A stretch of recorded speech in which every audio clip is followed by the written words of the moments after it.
Hello everyone. आज के इस वीडियो में हम लोग अल्टरनेटिव डिस्प्यूट रिजोल्यूशन के बारे में देखेंगे कि अल्टरनेटिव डिस्प्यूट रिजोल्यूशन एडीआर क्या होता है और जो है ये कितने प्रकार के होते हैं। तो सबसे पहले ये जानते हैं कि एडीआर जो है होता क्या है। तो alternative dispute resolution is also known as external dispute resolution. Alternative dispute resolution ADR जो है उसको हम लोग एक्सटर्नल डिस्प्यूट रिजोल्यूशन के नाम से भी जानते हैं, क्योंकि ये जो अल्टरनेटिव डिस्प्यूट रिजोल्यूशन होता है ये कब ये होता है। तो जब हम लोग जो है कोर्ट में केस फाइल नहीं करना चाहते हैं, कोर्ट से बाहर जो है हम लोग सेटलमेंट करना चाहते हैं, तब हम लोग एडीआर का जो है रिजोल्यूशन वो अपनाते हैं। So ADR is the procedure for settling the dispute without litigation under section 89 of Civil Procedure Code. कह रहा है कि एडीआर जो ऐसा प्रोसीजर है जिसमें कि हम लोग जो है अपने लिटिगेशन को आउट ऑफ कोर्ट सेटलमेंट करते हैं। Section under 89 of CPC provides find different methods of ADR which can be listed as follows। कह रहा है कि सेक्शन 89 जो है वो एडीआर के डिफरेंट मेथड के बारे में बताता है कि एडीआर जो है किस किस तरह से किया जाता है। हम लोग आउट ऑफ कोर्ट सेटलमेंट जो है वो किस किस माध्यम से कर सकते हैं, ये जो है सीपीसी सेक्शन 89 में बताता है। तो सबसे पहले किस मेथड से कर सकते हैं, तो आर्बिट्रेशन, दूसरा है कॉन्सिलिएशन, तीसरा मीडिएशन और चौथा जुडिशियल सेटलमेंट जो कि लोक अदालत इसमें इंक्लूड है, और पांचवा है निगोशिएशन। तो इन सभी मेथड से हम लोग जो है अपना डिस्प्यूट जो है सेटिंग कर सकते हैं out of court. Characteristics of ADR मतलब कि एडीआर के क्या क्या गुण है, इसकी क्या जो है स्पेशलिटी है, ये जानते हैं। ADR operates with less formality.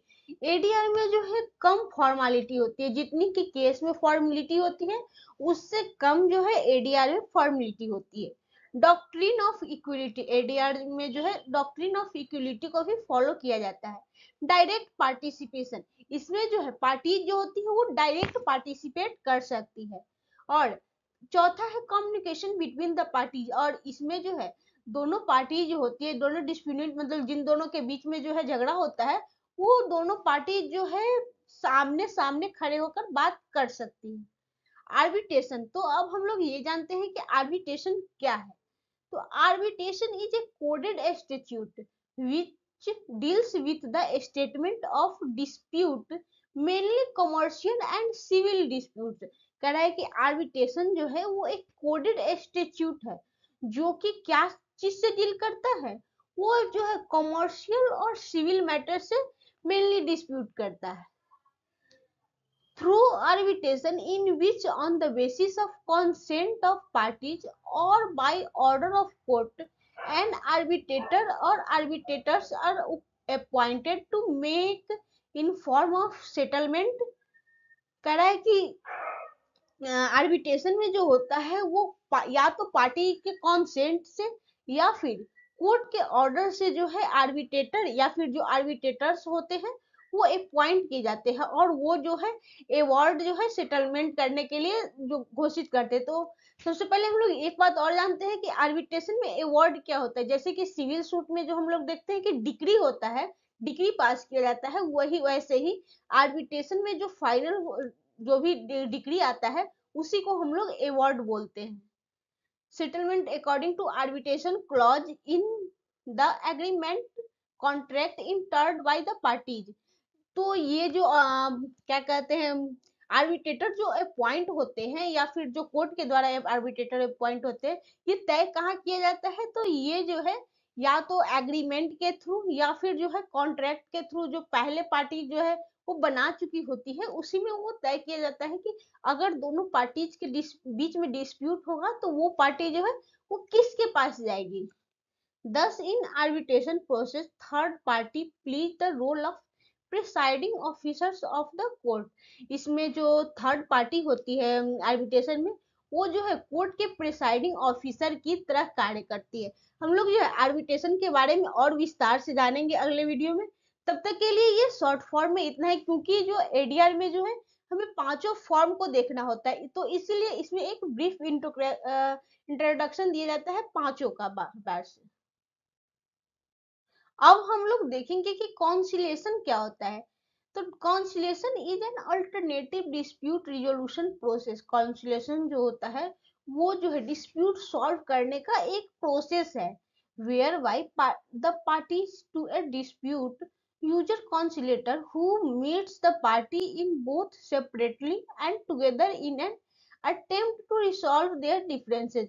Conciliation में ये होता है कि जो कॉन्सिलेटर होते हैं वो दोनों पार्टीज को या तो साथ में या तो फिर अलग अलग जो है वो उसके डिफरेंसेस को जानने की कोशिश करती है और उसे सॉल्व करने की कोशिश करती है। Conciliation is a less formal of arbitration. Conciliation जो उतना फॉर्मल नहीं होता है जितना कि ये आर्बिट्रेशन होता है।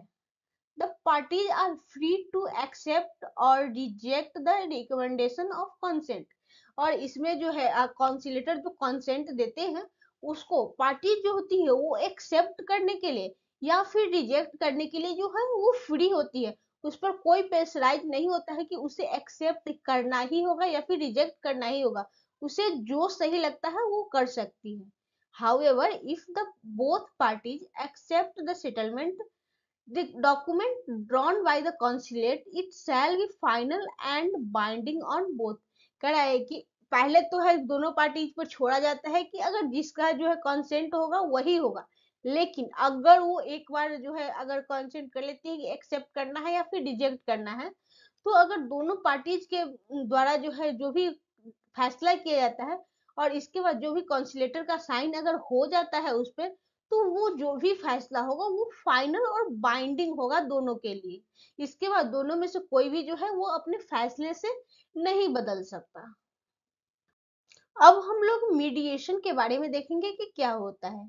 तो mediation is a position wherein the parties meet with a mutually selected impartial and neutral person who assist them in negotiation of their differences। Mediation में जो होता है दोनों पार्टी जो होती है किसी ऐसे इंसान से मिलती है जो कि दोनों पार्टीज का नहीं होता, वो जो होता है वो न्यूट्रल पर्सन होता है, उसे किसी भी पार्टीज के साथ उसका कोई कनेक्शन नहीं होता है। और वो जो न्यूट्रल पर्सन होते हैं वो दोनों से निगोशिएट करके जो है उसके डिस्प्यूट को सॉल्व करने की कोशिश करते हैं। Mediation leaves the decision power totally and historically with the parties। The mediator does not decide the case। इसमें जो होता है मीडिएशन में वो पार्टी जी पर उस फैसला उसका छोड़ दिया जाता है कि जो भी डिसीजन लेगी वो पार्टी ही लेगी। Mediator helps the parties find common ground and deals with unrealistic expectation. Mediator जो होता है वो जो है क्या दोनों के बीच में क्या कॉमन ग्राउंड है, दोनों के बीच में जो है किस बात को लेकर डिस्प्यूट चल रहा है, क्या कुछ कोई मिसअंडरस्टैंडिंग हुई है दोनों में, तो वो जो है मीडिएटर उसको खोजने की कोशिश करती है और उसको जो है प्रॉब्लम को सॉल्व करती है। The mediator might also offer creative solution and assist in drafting and final settlement. Mediator जो है वो दोनों को एक क्रिएटिव सॉल्यूशन जो है ऑफर करती है और assist in drafting and final settlement, और दोनों पार्टी जो होती है उसको जो है फाइनल सेटलमेंट के लिए ड्राफ्ट करने के लिए असिस्ट करती है कि कैसे जो है वो दोनों अपने जो भी मिसअंडरस्टैंडिंग है जो भी उनके बीच में डिस्प्यूट है वो उसको कैसे सॉल्व कर सकती है। दे डिड नॉट अपील और revision in a mediated case and all disputes get finally settled. अगर जो है मीडिएशन में अगर एक बार फैसला हो गया सॉल्व हो गया केस, तो वो जो है उसको अपील या रिवीजन के लिए नहीं जा सकते, वो जो भी डिस्प्यूट होगा वो फाइनली सेटल्ड माना जाएगा। अब हम लोग ये देखेंगे कि लोक अदालत जो है वो क्या होता है। तो लोक अदालत is one of the alternative dispute resolution mechanism. लोक अदालत जो है वो जो है एक प्रकार का जो है डिस्प्यूट सॉल्व करने का तरीका है। It is a forum where disputes या cases pending in the court of law or at pre-litigation stage are settled, compromised amicably. लोक अदालत have been a static status under the Legal Service Authority Act 1987. ADR जो है, लोक अदालत जो है वो जो है एक आउट ऑफ कोर्ट सेटलमेंट करने का एक प्रोसेस है। ये जो है एक act, legal service authority act के द्वारा जो है लोक अदालत गवर्न किया जाता है। और इसके बाद इसमें जो केस जाती है वो या तो कोर्ट के द्वारा जो है पेंडिंग, कोर्ट में पेंडिंग केसेस जो होती है वो जा सकती, या फिर कोई केस जो है वो प्री लिटिगेशन स्टेज पे है तो वो भी केस जो है लोक अदालत में सेटलमेंट के लिए जाती है। Under the said act, award decision made by the Lok Adalat is deemed to be a decree of a civil court and is final and binding on all parties. कह रहा है कि अगर एक बार जो है लोक अदालत के द्वारा अवार्ड दे दिया गया, मतलब कि उसका डिग्री आ गया, फाइनल फैसला आ गया, तो उसे जो है एक फाइनल डिग्री माना जाएगा और दोनों पार्टीज पर वो बाइंडिंग होगा, दोनों पार्टीज को वो मानना ही होगा। And no appeal against such an award lies before the court of law.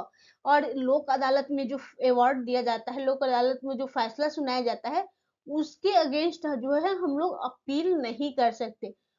इसके बाद if the parties are not satisfied with award of Lok Adalat, अगर वो पार्टी जो होती है वो अगर लोक अदालत के फैसले से संतुष्ट नहीं भी होती है तो वो उस जो भी डिग्री होगा, जो भी होगा उसके अगेंस्ट हम लोग जो है अपील में नहीं जा सकते। There is no provision for appeal against such award, but they are free to initiate litigation by approaching the court of appropriate jurisdiction, filing a case by following required procedure in the exercise of their rights to litigate you have been। कह रहा है कि अगर दोनों party जो है वो संतुष्ट नहीं होती है तो उसके पास तो उस अवार्ड को लेकर जो है जाना, अगले कोर्ट में जाने का नहीं है। लेकिन अगर वो व्यक्ति जो है संतुष्ट नहीं होता है तो उसके पास भी कोई ऑप्शन होना चाहिए, तो वो क्या कर सकती है, वो कोर्ट को अप्रोच कर सकती है, वो कोर्ट से कह सकती है कि वो जो है वो उस फैसले से संतुष्ट नहीं है, तो कोर्ट जो है उसको परमिशन देगी उस केस को फिर से, जो जैसे कोई भी नया केस जो है जैसे फाइल होता है पूरे प्रोसीजर के साथ, उस तरह से उस केस को वो फिर से फाइलिंग करेगी और जैसे कोई और केस का जो लिटिगेशन स्टार्ट होता है वैसे ही वो केस का लिटिगेशन स्टार्ट होगा। निगोशिएशन, अब हम लोग जो है निगोशिएशन के बारे में देखेंगे कि निगोशिएशन जो है वो क्या होता है और ये कब किया जाता है। Negotiation is almost always attempt first to resolve the dispute।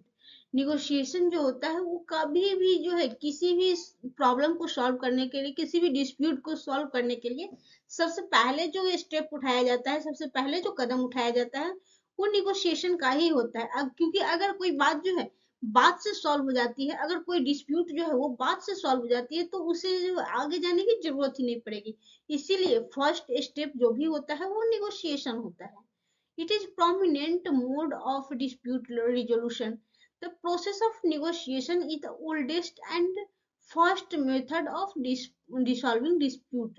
कह रहा है कि निगोशिएशन जो होता है वो सबसे पुराना और सबसे पहला जो है मेथड है किसी भी डिस्प्यूट को सॉल्व करने का। The expression negotiation notes mutual concession between the parties।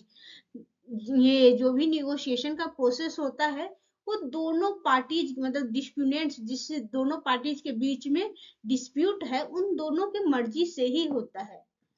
अब हम लोग ये जानेंगे कि निगोशिएशन के क्या क्या इसेंशियल्स है। तो it is a resolve dispute.